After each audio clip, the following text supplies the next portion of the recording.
Hello, I'm Rex Childhouse, and because things on the internet seem to lose their date references pretty easily, today is Sunday, July 2nd, 2023. On Saturday, May 27th, 2023, during our Disney cruise, we pulled into Ketchikan, Alaska, and had probably the most intense touring day of our 8-day Disney Wonder cruise. Let's get on with it. As with all three of the cities, towns that we stopped in, Juneau, Ketchikan, and Skagway, the signage was great. This was right on the waterfront, kind of telling us where things were at and what we could go see. What I'm going to do on this one is I'm going to take you through the town of Ketchikan first. This is from the Disney Wonder. We're looking down on the port. We're coming into port here. We're looking up the inlet. This is a seaplane base and a seaplane ramp. Off to the right is their airport. Because of the topography, the base of the control tower is actually below the runway. This is one of the ferries running from one side of the inlet to the other side of the inlet. This one kind of caught me by surprise, and I'm not sure why. These are floating dry docks. You can flood the chambers, they will submerge, then you can pull a ship in, put it up on blocks, then pump the chambers out, raise it back up to fix it. So a lot of maintenance capability to be here. I like airplanes. Off by the seaplane base, that's a Beaver on the left hand side, still with its radial engine. That's an Otter on the right hand side, and it's got the turbine in it. I saw this hill and said, I don't think I would try to challenge this one on a snowy, rainy, slick day. It's pretty steep. And you can look at the pier. The pier is designed, we're at about mid-tide, not high, not low, and the pier is designed to take about another 6 to 8 foot rise in the water level. Just another look at Ketchikan. This is most of downtown and the pier area. At least one other tour boat was in with us. This is just another look at downtown Ketchikan. Creek Street is a major feature of Ketchikan, and you're going to see some other videos of it. There's a lot of water flowing through here. This is a panoramic view of the harbor of Ketchikan, and Creek Street is in the middle of it. It's the creek from Creek Street is in the middle of it. It's a big area. From atop the Disney Wonder, another look at Ketchikan, Alaska, and then I'm going to let you ride through as we were going to the Rainforest and the tour bus. Unfortunately, there's a glaze on the window, a reflection on the window. I was told how distinctly different the houses are in Ketchikan, Alaska. I didn't see that. When it's time to leave the nest, they start encouraging that little eaglet to leave the nest. So they'll start taking out some of that soft things out there, and they'll start sending its favorite food on other branches and things like that to encourage this little eaglet to fly. Then once the eaglet finally decides to try to take. And to challenge another myth, we came out of San Diego County, California, drove up to British Vancouver, and paid anywhere from $4.50 to $6.50 for gas, for a gallon of gas. We're in Ketchikan, Alaska, and it's $3.99. We found Whale Park in Ketchikan, and here's some of the interesting structures. There is a totem pole, Chief Cayenne's totem pole, and it's a beautiful work of art. We'll talk about totem poles later. Here's a couple of the benches that are in Whale Park. We thought they were kind of cute. It would give me a woodworking project. And Whale Park had more signage about the history, the growth, the changes in the Ketchikan area, which was really cool. I wish I would have had time to just stand there and read this stuff while I was there. Welcome to Creek Street, and there's structures on both sides of this, elevated walkways with walkways, and this is where Ketchikan, as it was Europeanized, populated by the Gold Rush people, this is where Ketchikan developed. Not a sign you see very much in Southern California, tsunami route signs. Some more pictures of just downtown Ketchikan. It's a nice town. We enjoyed it. It was clean. We were walking around. The people were courteous with a lot of signage, and that was totally enjoyable. Ketchikan gives, I believe it's 7 people, the credit for founding the area, the city of Ketchikan. And these are those 7 people. I thought I had a sign identifying who they were. It was a pilot, a miner, a migrant worker, a woman, the native tribes. I'm not sure if I missed who I missed, but it was a nice structure, and I thought I had a sign of it. Downtown Ketchikan can be colorful, and it was very clean. It was a rainy, drizzly day. We didn't get soaking wet. We did get damp. It was not cold, not hot, so it was really enjoyable, and we walked around Ketchikan, downtown Ketchikan, quite a bit. A lot of tourist activities in Ketchikan. This is one of the boats that we had ridden up to the Skyton ice cap, and when we did the whale watching, same company. And as a matter of fact, the boat that we did the Skyton ice cap on was actually moored here when we pulled into port. There is a U.S. Coast Guard station at Ketchikan, and this is a buoy tender. That area on the side of the ship is so that they can grab a buoy, bring it up on deck, do maintenance on it, and then put it back in the water as necessary. And a couple of enforcement cutters. We got on the tour bus and went to the Alaskan Rainforest Sanctuary, the largest temperate rainforest in North America. It was absolutely beautiful. For some reason, the pictures of the foliage and the plants and stuff just didn't come out very clear, so I'm going to show you some of the signage, but I can't show you all the neat pictures because they didn't come out. Our guide, I think our guide was from Florida, super with the kids, and in this one she's talking about the bark of the tree. We can identify this bark. It's got circular shapes in it. We'll call it fish scale bark. We'll also refer to it as like potato. I've said it before and it's getting old, but it's so true. The signage throughout all of the 3 cities, Juneau, Skagway, Ketchikan, was fantastic. Above the soil. That's when we get this root formation. We'll call it a long-legged root formation, or in this case, a long-legged hemlock.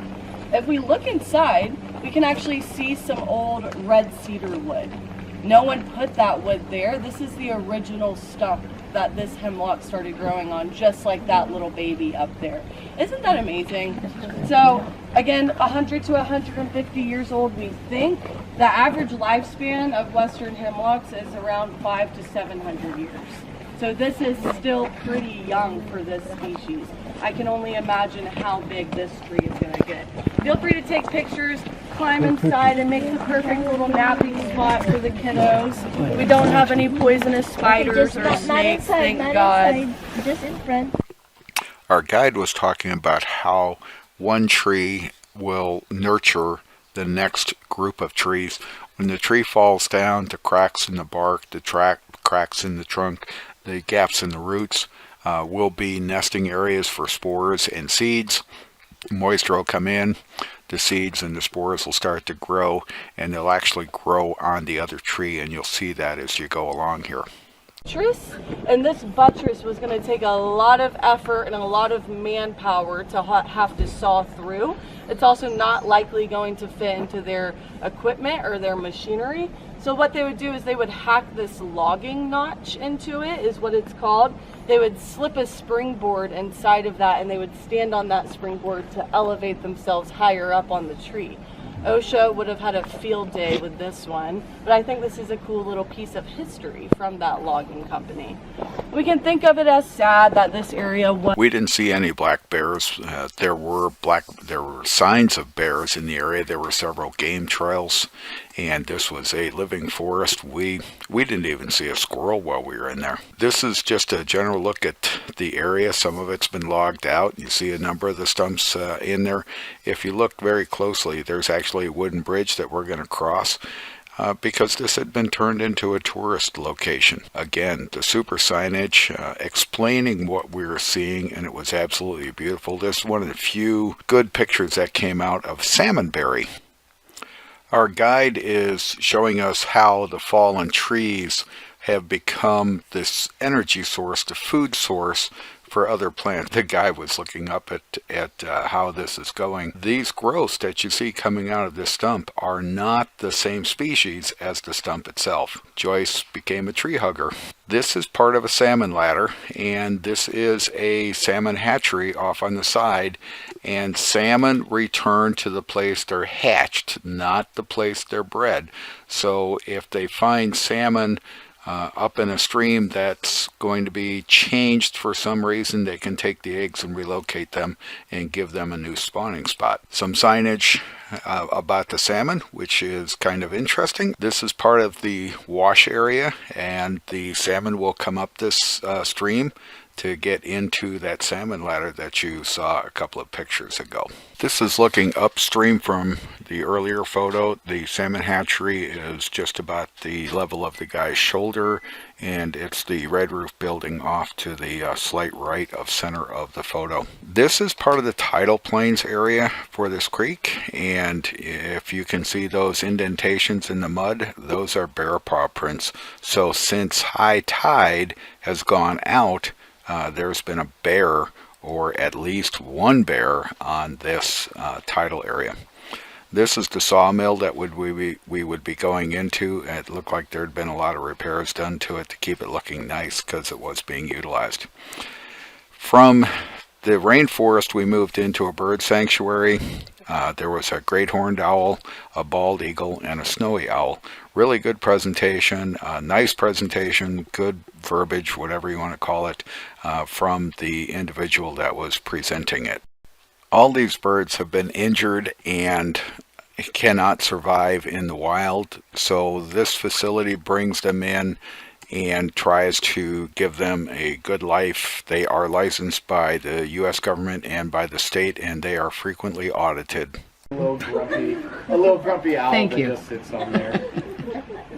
But now I'll go to this little attention hog, little drama queen over to my right. This is Sitka, our beautiful bald Oh, eagle. I know that name. Sitka is from Ninilchik in the Kenai Peninsula. When she was about 2 years old, she was on the side of the road feasting on a moose carcass when a car drove on by and she flew out right in front of it. From that collision, she has 2 major injuries. She has a hole in her right wing about the size. This is a human-built eagle's nest, and eagles mate for life, and they try to nest in the same spot every year, so they continuously build up their nest, and their nest can weigh tons. From the bird sanctuary, we went off to Totem Pole Park, and this is the entry to Totem Pole Park. These timbers will become totem poles. The guy who did the presentation, guy who was working there, which I apologize, I normally try to get presenters' names. During this portion of the trip, my tooth from bad dental work was really killing me. Here's some of the tools that this guy used, and then I'm going to let him do some talking. Okay, so I heard there was little Mickey heads on the ship too. Are there little Mickey's? Because there's in Disneyland too, they have little Mickeys all over. I should have brought mine. Yeah. So while I'm talking, you guys can try to find your little. So, all right. One of the things that the presenter at the Totem Pole Park brought up was the totem poles are not religious symbols. They're not symbols of stature. They're not symbols of law. They're storyboards. And when the story is to be told, somebody carves a totem pole. Unfortunately, if you know the game telephone, the message you put in the front isn't the same as the message that comes out at the back of the line. So over the years, the stories may change, or they may get lost or damaged. Some of these poles you're going to see in another exhibit, in another presentation, are pretty old, and they've been lost. In my presentation here, and I'm going to let you filter through it, I've tried to keep the names signage for the totem pole associated with the totem pole. If you see a picture of 5 totem poles, the signs, I tried to get the signs to be read left to right for those poles.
I am kind of laughing here. I love the signage that we saw through the vast majority of our trip in Alaska, and we walk into the sawmill and here's a whole lot of interesting machines, obviously old, not in use, and very little signage. And I was disappointed because I like machines and I like to know how things work and I like to know how sawmills work, and I didn't get that opportunity.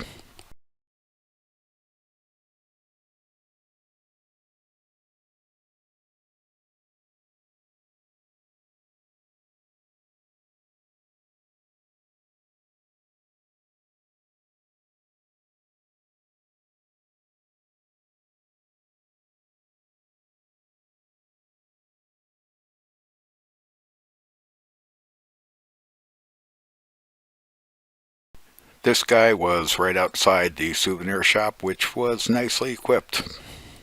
With our tour of the rainforest, the bird sanctuary, the totem pole park, and the sawmill complete, with the tour bus took us back into Juneau, Alaska, we picked up a tourist map, started looking around, and we found the Tongass Historical Museum, and it was recommended that we go see it. Now, any museum that has a T-Rex or a relative to a T-Rex on the front, on the entrance is a fan of mine. So we go in, a really good museum. We spent probably an hour and a half here. I'm not going to show you all the photos we took, but it talks about the evolution of the Earth that created Alaska, which is like really cool. And it talks about tectonic plates and how they shifted, how they crunched, how they're moving today, the different animals that have been fossilized and recovered. And I'm going to try and give you some of those to give you an idea. This was well worth the time. I wish I could have spent a full day there.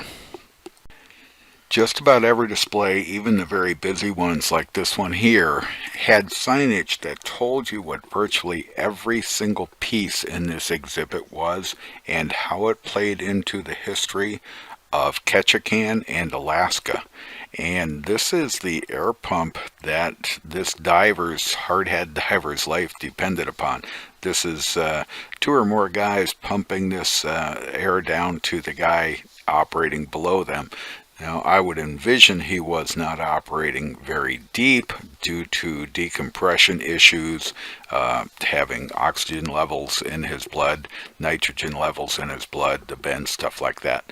But it was cool. This was a very good museum with a lot of signage, a lot of color, with the belief that the native people of Siberia crossed a Bering Straits land bridge and populated North America and eventually Central and South America.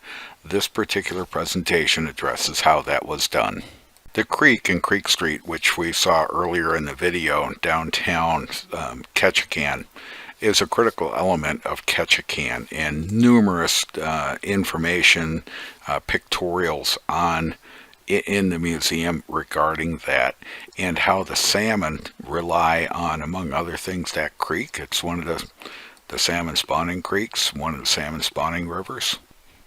A display of one of the boats that was used in earlier times, and you can see in the display case underneath it, there's a lot of signage here. So I like to learn things. I could have stood in front of this display for probably half an hour.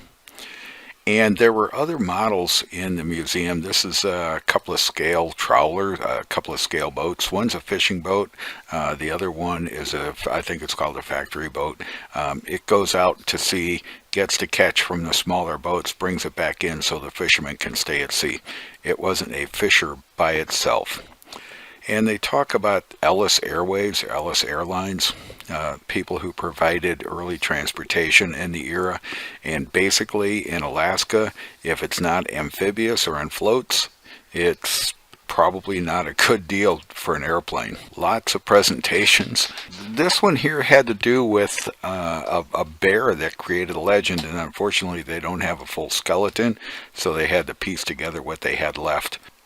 A good example of the signage in this museum. Here's the signage for this drum display, and it explains everything about how these were used. Really cool. It goes back to what anchored Ketchikan, what anchored Alaska, one of the many things, lumber. And a really good signage, you can see on the front, explained how these were used and worked, and how it played into history. This is where it talks about the tectonic plates and how Alaska was and is being formed because the plates are shifting. They're called earthquakes, they're called tremors. And this is just some sarcastic artage to explain how it works. Fossils all over Alaska showing that Alaska wasn't always cold. It was warm at times, and a lot of various plant growth, and just amazing how these guys all fit into this. Then we get into what drew my attention, and that is Tyrannosaurus Rex in the front. It's not Tyrannosaurus Rex, it's a relative. It looks pretty close, depiction of him, and we had a lot of fun. We were in the museum for not long enough because we had another place to go before we had to be back on board, and we just absolutely enjoyed being there. Our last museum in Ketchikan was the Totem Heritage Center. It was a little bit of a walk, but maybe half a mile, 3/4 of a mile from what I would call downtown Ketchikan. Entrance sign was really nice, and beautiful totem pole outside. Absolutely loved it. And what they seem to be doing is trying to preserve the totem poles that had been recovered, damaged, no longer in use, no longer associated with a tribal camp, native camp, whatever. And it talks about, they talk about how the totem poles were made, what they indicate, whatever. And again, they have good science to explain what they are, and they have some unique totem poles. And after you go through here and you read the signage, and I didn't read all of it, you realize these are storyboards, and you can interpret them if you use your imagination to make up your own story. Really cool. We enjoyed it. I think we spent an hour walking through here because it has some other things, and I'm only going to show you one picture. What they're doing is they're going to local schools and colleges and having the schools and colleges try to replicate previous art materials. And you can't call them artifacts because they're new, but go back into the heritage and say what was in use 100 years ago, 200 years ago, 300 years ago, and why, and have those students recreate it. So it was a great time. We had to start moving back towards the Disney Wonder to make sure that when the Disney Wonder left port, we were on it. And we wanted to do some souvenir shopping in town, so we didn't stay there a whole long time. But as I said, Ketchikan was totally enjoyable. It was drizzly. We didn't get wet. We did get damp. We didn't get cold. We didn't get hot. And we were walking around with umbrellas. And most of the time we were walking, they did have free shuttle buses running around for us, but we preferred to walk. We really enjoyed being in Ketchikan for the time we were there. Thanks for watching. Hope you enjoyed it.